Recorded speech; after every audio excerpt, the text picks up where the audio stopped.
All right. Good morning, Tom. All right. Good morning, Devin, and good morning, everyone out there. I'm excited today to start our fourth podcast of Rise and Elevate. And we have a fantastic guest that's been through the journey in real estate and the mortgage world and education and training. And I'm so excited to hear his story and share it with all of you. As we know, Rise and Elevate talks about successes and failures, but we don't like to look at the failures as heavy or down. We look at them as opportunities to learn and to grow. So today I'd like to start with a quote from Dale Carnegie, and I'm going to read it with you guys now.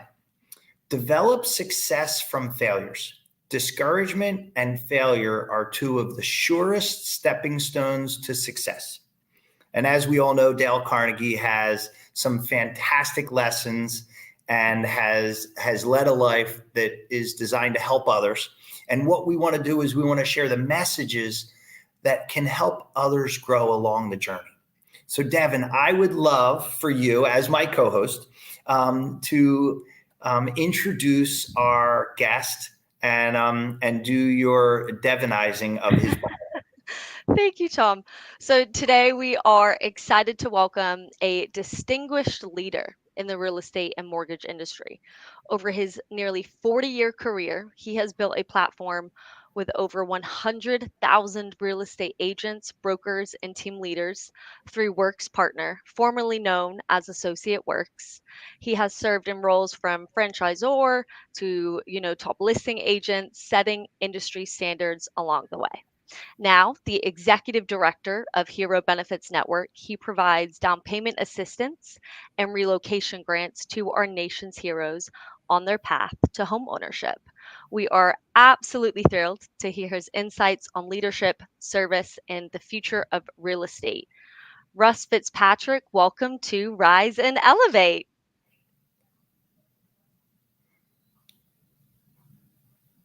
All right, Russ, we can't hear you yet. A little technical difficulty. We'll get there. All right. We just had you. Yeah, Well, we while we're waiting for Russ's technical issues to resolve, Tom, while we're yes. waiting for Russ, how about you explain how you yourself know Russ Fitzpatrick? So, as a originator and loan officer with Annie Mac, I had an opportunity to meet Russ and Kerry and Devin, my co-host, through the Annie Mac Worx platform, and we've used it as a support and training tool to help engage with realtors. I think did we just hear him come on? Is that you, Russ?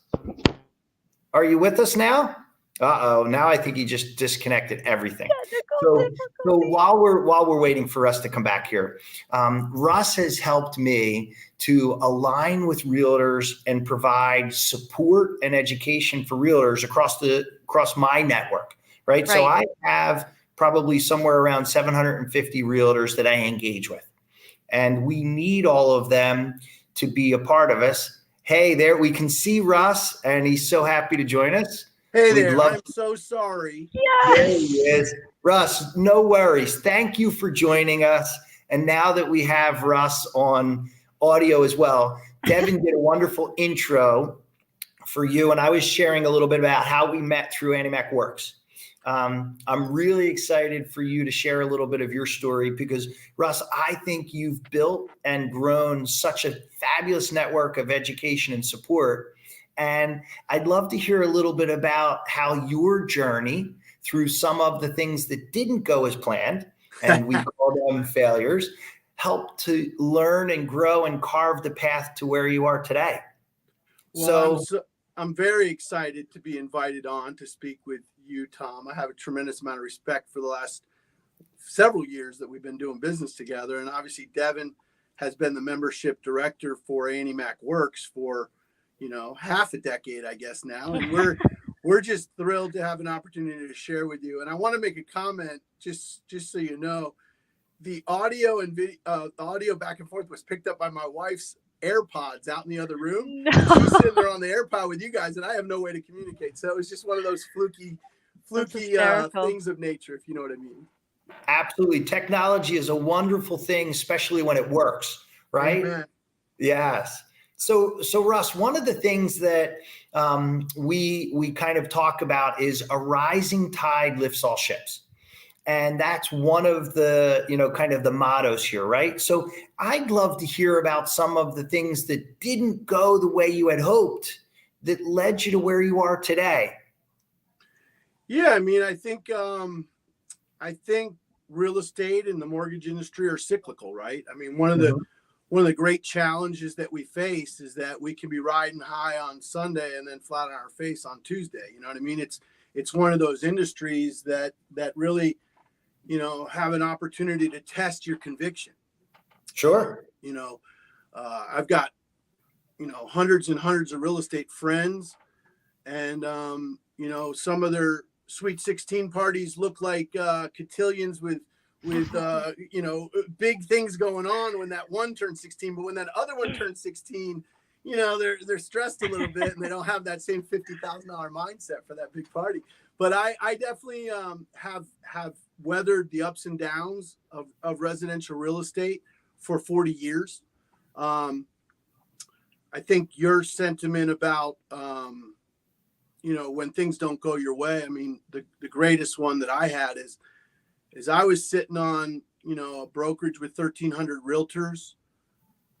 Our mortgage division was probably, 3.5, 4 million a month. Our title company was doing, 40 closings a month. Our real estate broker was just closing 300 deals a month.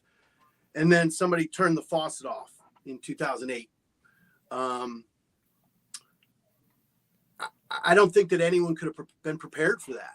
I think one time in front of my entire constituency of realtors, I said, even if I had saved every single penny that we made from 2005, 6, 7, by 2008, we would have been out of money anyway. There's no way that you could sustain, $100,000 a month in overhead in the headwinds of a 2008 crisis, right? So I think that those surprises served me so well later in life, to have weathered a 2006, 7, 8 crisis and then be exposed to, a 3% mortgage market that turns into a 7% mortgage market. Like, nobody really comprehends what that feels like on the ground. You know what I mean? It just changes everything about your daily activity. And I think that when you get hit with cyclical economic situations or compliance guidelines or program changes, it's just like, I hate to put it in the same category. It's like getting the big C cancer. It's like you didn't plan on that. Right. And I think that learning how to weather difficult operating environments has been the great lesson of adversity. I mean, it's how do you behave differently when the proverbial shit is hitting the fan, right, Tom? There's a way to do it. And that speaks for resiliency, right? That's one of the things that, as a football fan and a fan of the Philadelphia Eagles, right? We've had some highs and lows with them recently, and they talk about the resiliency, right? The ability to continue to battle and fight. And a word that I love is that term called grit, right? How do you develop that grit? If somebody's on a path that's always easy, if they're given the golden spoon, if they have opportunities constantly in front of them, they never develop that grit because they don't face those challenges, right? And certainly you've rebounded and your successes are abundant throughout Annie Mac, but also the real estate network. I'd love for you to talk about how many realtors you have under your real estate platform now that you support and educate, because it helps me to put, those numbers in perspective from the change that you went from leading a hugely successful real estate practice to now leading a hugely successful support system for both mortgage and realtors. Yeah, I mean, the first thing I would like to bring up is a conversation I just had with a 29-year-old kid. I don't want to call 29-year-olds kids, Devin, but I basically asked him straight up. I rattled off 5 of his best friends' names, and I said, in your guess, how many of them have written goals? And he said, I don't think any of them do. And I said, that's because life's too easy. If life's too easy and you're just perpetually pipping out 10 grand a month, or if you're perpetually just being hired for great jobs and you could buy beautiful cars and houses, and what do you need written goals for? I mean, it's just a matter of fact, you're going to be wealthy. But for those of us like me, my dad was a cop. My mom didn't work. So we were gross household income under $50,000 a year, right? Mm-hmm. Gross. We were using used jeans, used shoes, haircuts on the kitchen table with my mom with the trizzers. We ate stroganoff out of a box. That's how I grew up. So when I got a taste of money, 16, 18, 19 years old, and I started seeing kids driving really nice cars and living in nice houses, and I was like a cop's kid, written goals were religious to me. I mean it. Like religious. Sure. Like I studied Think and Grow Rich like a Bible. And when I met Devin, the very first time, I think you're about 22, 23 years old, Devin. I met you before when you were a kid, but I'm so happy that you have that. Yes. Because my passion in life is almost become muted. like when you talk to a kid right now, or you talk to an emerging professional about written goals, they're like, why? What's the big deal? I'm like, oh my God. Like my life has been profoundly affected by written goals. Like, even right this minute in my industry, and Devin knows this firsthand, like I'm forecasting what 2035 is going to feel like, not what 2025 is going to feel like. And those 3 and 5 and 10-year written goals are what give you that grit and that punch and that fight when somebody doubts you and somebody from the top says, this is no good, or you're no good, or this isn't good. Your rates are this, or your process, like anything they're criticizing about you as a human or as a business owner or as a business person or as an originator, it becomes like you don't have enough callous. You don't have enough conviction. If your conviction about what you're doing isn't stronger than the argument of your constituency or your audience, you're dead in the water. And I think that begins and ends with written goals for me. It's what am I trying to accomplish? By when, and then who can I enroll in that vision? And I think as you experience real estate, mortgage, title, when you experience business endeavor in general, you meet the people, they've all got written goals. You meet the people, they've all got business plans. You meet the people, they've all got objection handling techniques. They've all got value propositions. It's just like the way that they do things is more formal and serious and gritty than the way that the average people do things, and I've made my living, and Tom, you probably know this. I made my living talking to people who aren't making money. Right. So that I could learn from the people who are making money and discover the differences. That is essentially my life work. I mean, I talk to the guys that are doing, 15 million a month in mortgages in today's operating environment. And then I tell the people who are doing $1 million a month what they're doing. It's not a bad way to make a living. And I think one of the secrets to any successful story I've heard is, what are you trying to accomplish by when? So a written goal's got to have some components to it. It's got to have a sense of timing, and it's got a sense of gravity in your life. The worst thing Devin could have done with her written goals is stick them in a drawer and never think of them about it again. But when you focus on your goals and you talk to other people about your goals and you have a community of people around you that are supporting your goals, that's when life gets fun, right, Tom? And I want to do that more with you because I admire so much what you're doing in your markets, bud. Yeah. And you know what? I love the fact about writing it down, right? So a goal is just a thought. If you don't write it down, if you don't verbalize it, if you don't share it, that's how it becomes real. Right. And that's one of the things that creates those opportunities for success. Now, you might not achieve your goal right away, but if you keep working to it, if you have the drive and determination, and Devin shared with me that when you interview people, you make them bring their goals and write them down so that they can share them with you. And Devin showed me that tablet that she wrote that down on, and it meant a lot to her. And she also shared with me how there was a time where you guys got that special red Jeep for her because that was part of her journey and part of her goals, right? And she's sharing that with us. And we know that that's possible, right? Devin and I had a conversation and we talked about doing a podcast. And we said, oh, yeah, maybe we'll do a podcast together. And then I said, well, no, Devin. I said, I want to start this in June. And she's like, oh, my God, Tom, it's May. How are we going to do this?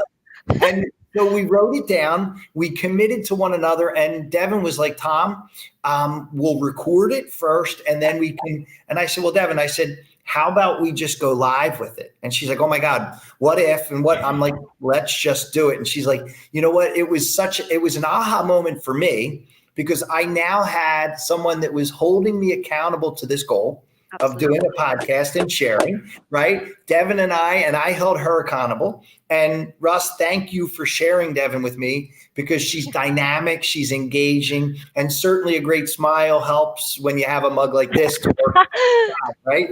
So I appreciate you sharing Devin with us.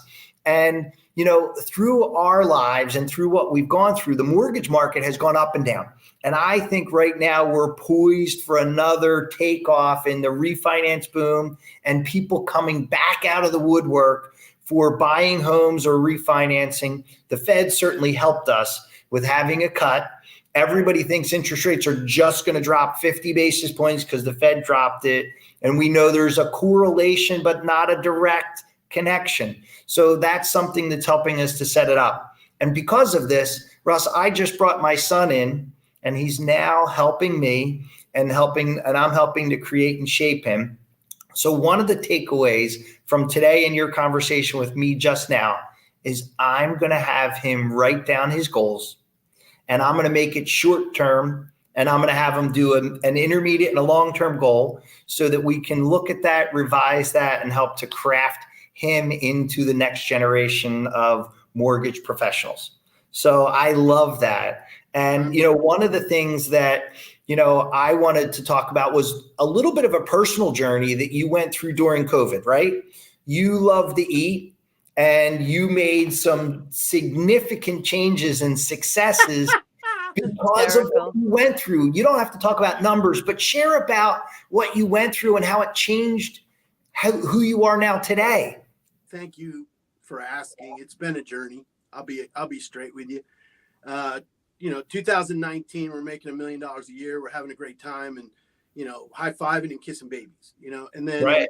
in 2020, when COVID first came on, I was petrified. I had PTSD from the last crash. You know, right. I went into like, oh my God mode, like this shit's going to hit the fan, excuse my French.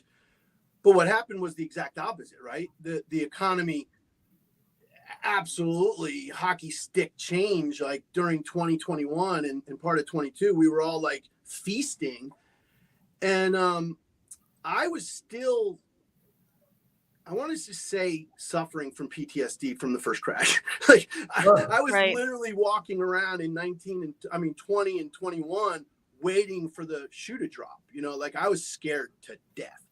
Sure. And I kind of felt, I've always been that guy that feels the ripples in the pond, like before they're there. Like I'm 7 to 10 months a year out usually in my mood. Right. Right. But as my mood was going, I made a decision to sell everything in Florida. I mean, millions and millions of dollars worth of stuff in Florida, and move to the Smoky Mountain National Park, and where things were cheap. You know, you were in the woods and you were surrounded by bears and deer, and I thought it would be like the peaceful serenity life that I had always dreamt of. And I think Devin could attest to the isolation. I mean, she came up to visit us on a couple of occasions, and and the mountains are gorgeous, but there's no community.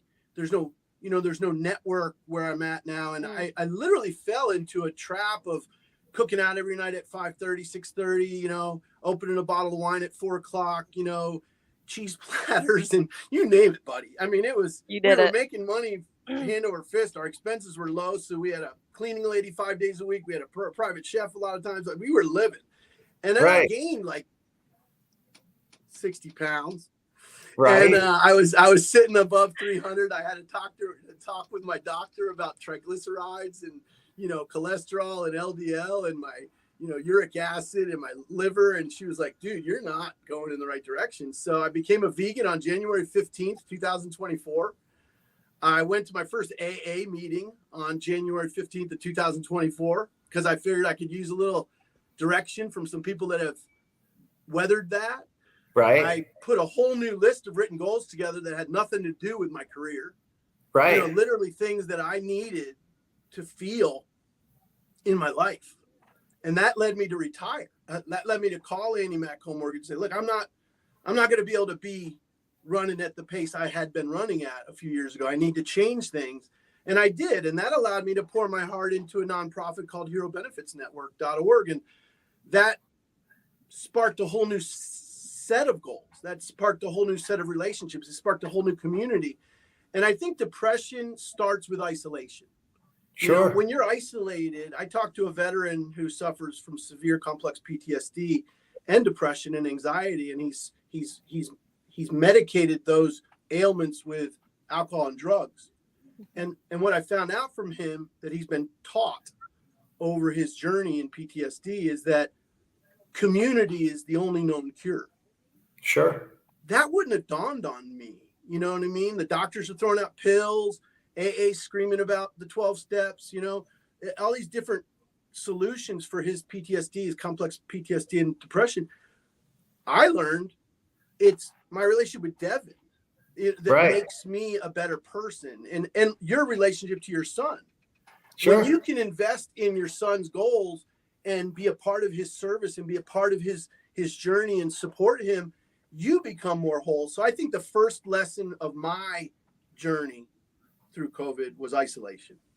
Right. It was a terrible decision, and it kept me from the kindness, the nurturing, the support, the community you get from a church or from a group of coworkers in that water cooler talk. We lost a lot of that for a few years. Right. And that's why I'm really proud of your podcast, Tom and Devin. And I hope that my perspective is value. I'm going to tell you something that I bought into. Gratitude is the foundation of mental health. When you lack gratitude, your mind gets messed up. So you have this sense of entitlement versus a sense of gratitude, right? So my boss is a jerk, or, you know, they're not doing this for me, or they're not as good as me, and why is that guy doing so much better than me? That sense of entitlement is the opposite of gratitude, right? And I think that when you suffer from entitlement or you lack gratitude, you start to not show up right. Then when you have a bad attitude, if an attitude is the foundation of all relationships, right? My attitude when I speak to Devin, if it's negative, condescending, angry, criticizing, or just my general philosophy has a negative attitude, you know, gratitude and attitude, they build on each other. And then you can work on performance. You know, if Devin had amazing performance in everything she did, but terrible gratitude and terrible attitude, she wouldn't be working here.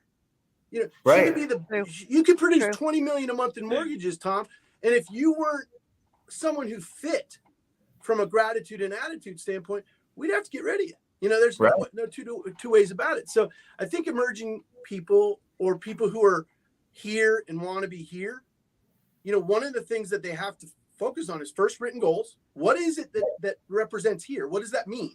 The more specific you can be on what that looks like, the more you can define it, right? And then if you don't have gratitude, attitude, and performance, you're not going to get to those goals. So closing the gap between where you are now and where you want to be has been my life's work. I mean, whether you're a realtor, a key person employee like Devin, your goals are the center point of why we work together.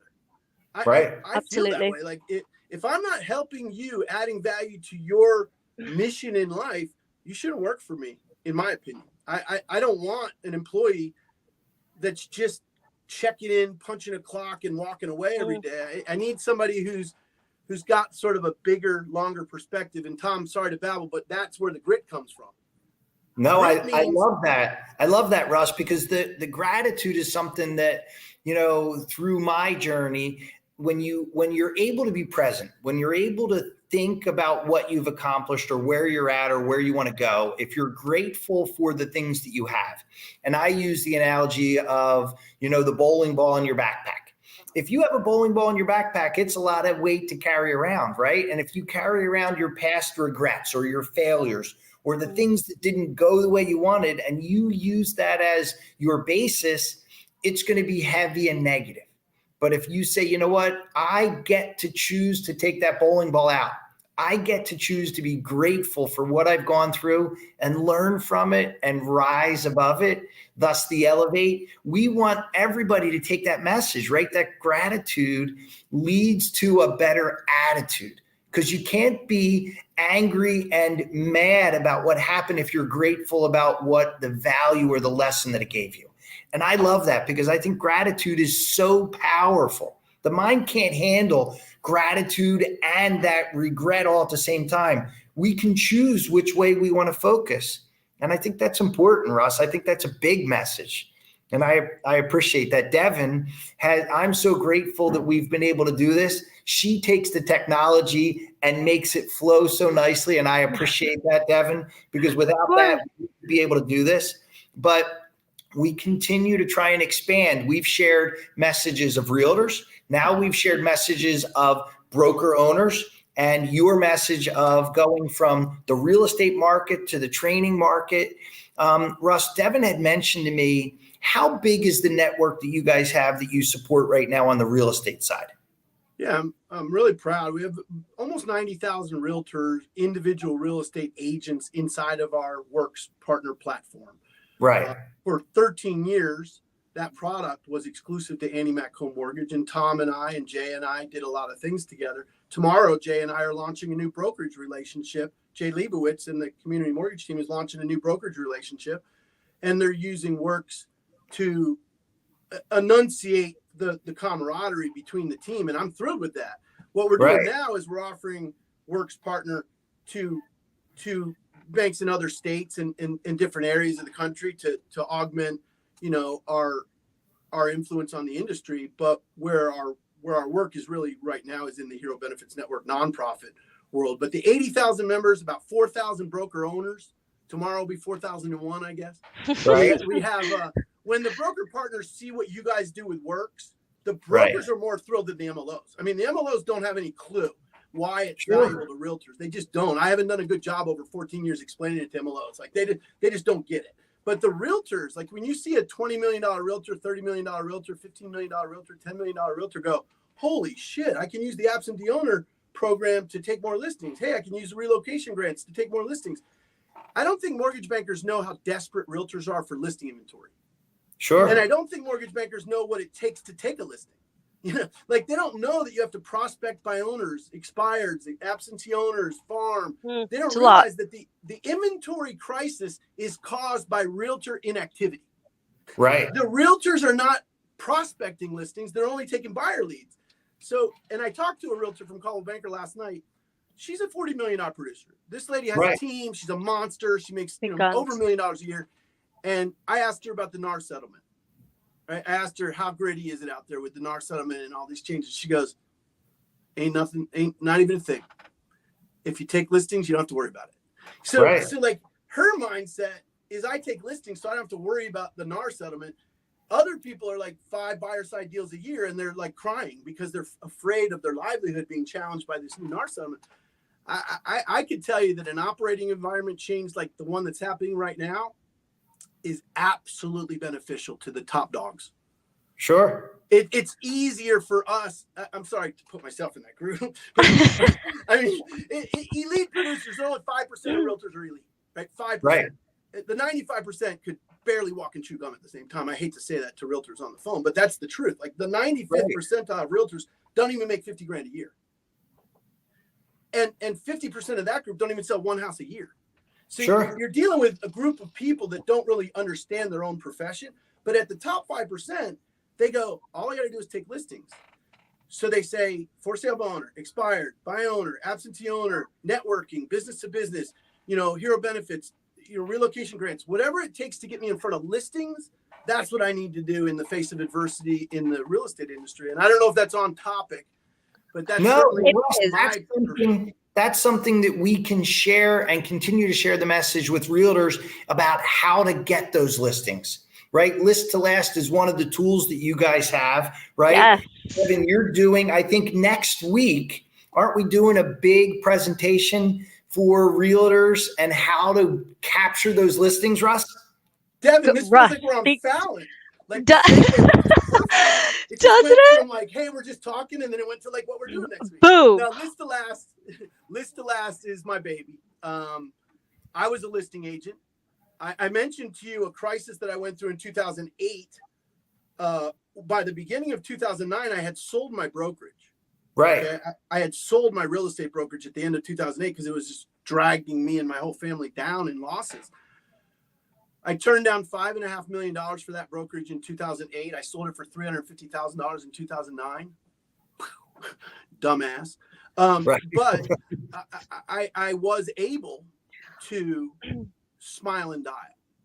I had a skill set that I had built from 1986 to 2000, and I could go out into that market in 2009 and go take listings. You know what I mean? To talk to a buy owner face to face, to talk to an absentee owner that owns a home here in Cherry Hill, New Jersey, but lives in Canada. Those are the people that will be selling their houses in the next few years. Right. You know, the guy who owns 4 houses will sell 2 of them. You know, like you have to know who your audience is, who are going to be listing their houses. If I have a 3% mortgage from 2020 and my house is worth $600,000, I'm not selling it. Sure. There's no way. But if I have to move, you know, those are the people you got to find. That you just got to reload. You're trying to relocate for a job. Your family has to sell their home because of a divorce. You know, these are the people that I was trained by: Floyd Wickman, Mike Ferry, Tom Hopkins, you know, Walter Sanford, Craig Proctor. These are the trainers that were 2000, 2005 that were teaching agents how to list houses. And not a lot of your realtors are paying $3,000 a month for a coach like I did. Russ, you think the market and the success for realtors is contingent upon them feeling confident in how to gain more listings to control the market, right? I think the subcategory is how are we going to deal with buyer brokerage, but the focus category is how to take more listings. And I think even tomorrow, the launch with Jay, I think that the brokerage is meeting to talk about NAR and negotiating the NAR settlement and like how they want to behave for the next 6 months or year or 2. What I'm going there to do, and I hope Jay doesn't mind, is explain how the real estate industry works. Sure. Right. The guy with the gold makes the rule. That's the golden rule of real estate. The guy with the gold makes the rule. So once I sign that listing agreement, you are an actual victim of my decision making. Right. If I tell my seller to offer 2% in the MLS, he's going to offer 2% in the MLS 8 times out of 10. If I tell my seller to offer 3% in the MLS, he's probably going to offer 3%. I'm the listing agent. I'm explaining to him why he should do this. Right. The fact that you can't put the commission in the MLS doesn't change anything. It's just where does that end up? Do we end up with a normal 3% co-op a year from now or 2 years from now? Do we end up with a normal 2% co-op? Do we end up with a normal 1%? Like, nobody can tell where that's going to end. But the only thing that everyone agrees on is the guy with the gold makes the rule. The listing agents drive not only the inventory, but also the commission structures. Right. So one more reason why I'm so passionate, number one, about written goals, gratitude, attitude, performance, you know, literally, it's difficult to take listings. Sure. It's much more difficult to be a listing agent than it is to take a buyer out. Like the two don't even have anything to do with each other. So, Tom, I don't know if this will resonate with you, but a buyer's agent doesn't face personal rejection. This is important. Like the mindset of a buyer's agent is they rejected the house. They rejected that house. They rejected the house. I wish I could find them a house. I wish I could find them a house. The attitude of a listing agent, they rejected me. Right. That stings. You know, Sure. It's like I was courting this seller. I showed the seller my wares. I told the seller what I was willing to do with them. I showed them my commission, and they didn't pick me. They listed with a Remax agent. They listed with a call agent. It hurts me, my feelings, right? But when you're a buyer's agent, hi, you want to go see houses? 4.2? Yeah, let's take them out to see all the 4.2s. And they didn't buy any of them. It wasn't my fault. You know, It's not a personal reflection of your ability when a buyer doesn't buy a house. It's a personal reflection of your ability, your professionalism, your value, whether someone lists their house with you or not. Right. That's the problem with this industry, is that the 95th percentile of realtors will take their aunt's listing, their cousin's brother's sister's friend's listing, their mother's best friend's list, but they will never take a listing from a stranger until they overcome that anxiety, that fear, that reprehensible anxiety that prohibits them from going out and talking to strangers. And so Russ, you're gonna share some of these points on how to get and gain more listings. Tell us a little bit about when that is. Devin or Russ, you're doing that next week, right? Yeah, Devin will share the link to List Blast. It's absolutely free. Already done. Yeah. Sponsored by Annie Mac Home Mortgage, which is a fantastic support of us for 14 years. We love Annie Mac. And, you know, this story may help. When I sold my brokerage for far less than I had it sold for a year before, and I lost $5.5 million in that transaction. My wife and I were looking at the holiday season just a few, months away, and I was like, the tree's going to be empty. There's not going to be anything for the kids. So I personally, as a broker owner making over $1 million a year, stopped being a broker owner and set a goal to take 10 listings a month. I said, if I can take 10 listings a month, my family will eat and I'll be able to make a living and do everything. So expired listings, buy owners, absentee owners, farming, all of the exact same things that I talked to that Caldwell Banker $40 million a year agent about last night. The things that she does daily in her life to make $40 million a year in sales, I was doing in 2009 to take listings. And I took 15 listings a month for 7 months. Right. And when you take 15 listings a month for 7 months, you wake up in the 8th month making money. Right. Lots of money, So what you have is 15 signs a month going up. You have 15 families a month buying and selling houses. You have 15 families. Like it's the catapult to get you into the real estate business. And at the risk of being hated by all realtors, which I have been in the past, running a real estate industry, running as a real estate agent without listings is sort of like running a shoe store without shoes. No one's coming into your store. Right. Devin's not going to go look for Louis Vuitton shoes at a store that has nothing on the shelves, right? So no one's going to come into your real estate agency if you don't have any inventory. There's no reason to walk into your shoe store if there's no shoes. I think that realtors sort of lost focus on listing agent activity because it was so easy to make $100,000 a year, popping 2-3 buyers a year. It's not that hard.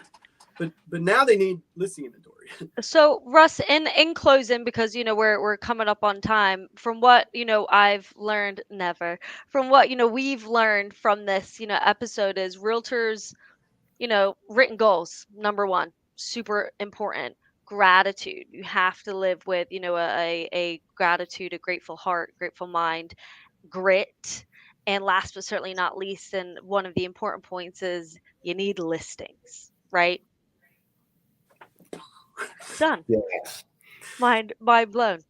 You talk to any realtor in the country, their primary complaint is inventory, right? Yeah. But they're lack not of inventory.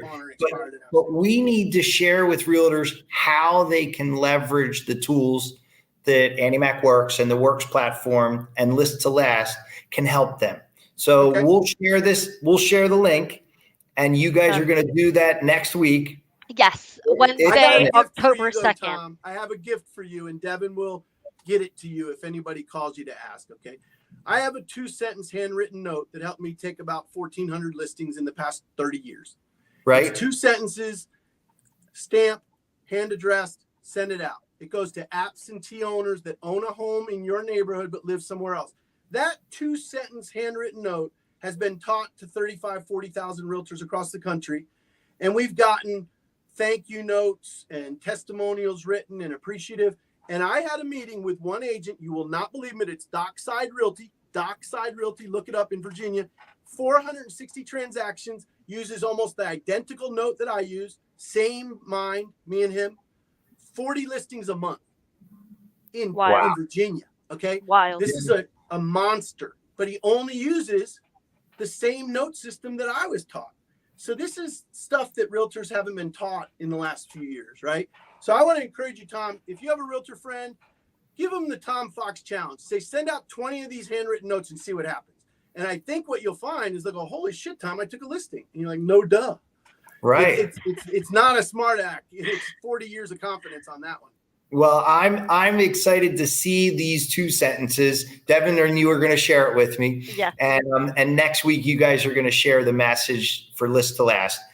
I wanted to just say thank you so much for joining us today, sharing your time, your message. And I love your energy, Russ. Every time we talk, I feel like I take things out. And the takeaway for me today is the handwritten goals and the handwritten messages that we send to our people and the people that we want to encourage. Write down your goals, share them, and have an accountability partner to help make sure you execute them. Build a community around yourself that supports your goals. People who are negative, not interested in your goals, don't believe in your goals, get rid of them quick. And I'm going to do one quick commercial on the difference between Hero Benefits Network and Homes for Heroes, if I could. Sure. Absolutely. I was a client of Homes for Heroes for many, many years, and many of my realtors were, and we paid them a lot of money. And when I retired last year, I decided to invest the rest of my career in a nonprofit that I could really get behind and believe in. It's the only network that you can represent heroes free. You don't have to pay a fee like you do with Homes for Heroes. You can actually go out and be a Homes for Heroes realtor for no fee. And Homes for Heroes charges $2,700 a year per realtor. Right. Is I think the number, and I may be off by a few bucks on that. So we just said, let's get rid of that. You don't have to pay $2,700 to help a hero.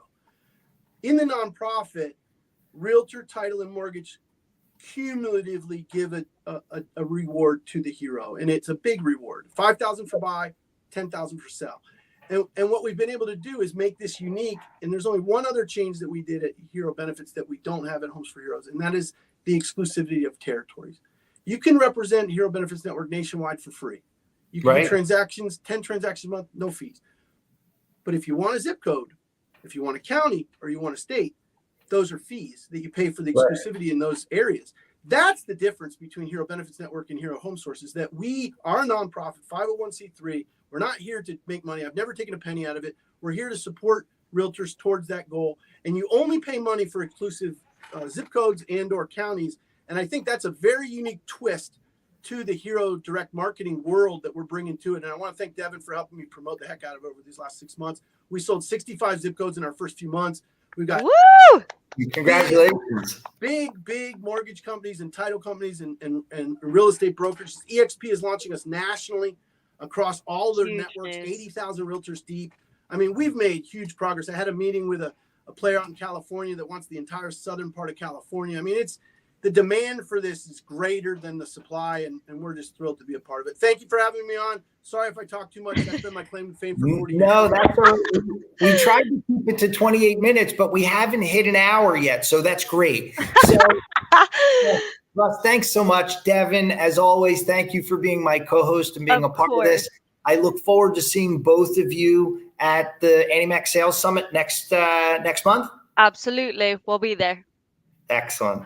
All right. Thanks again. And signing off for the 4th episode of Rise and Elevate with my co-host, Devin Pinches. I'm Tom Fox, and Russ Fitzpatrick. Thank you so much for joining us today. Thank you. Thank you, Tom. You're doing good work. Take it easy.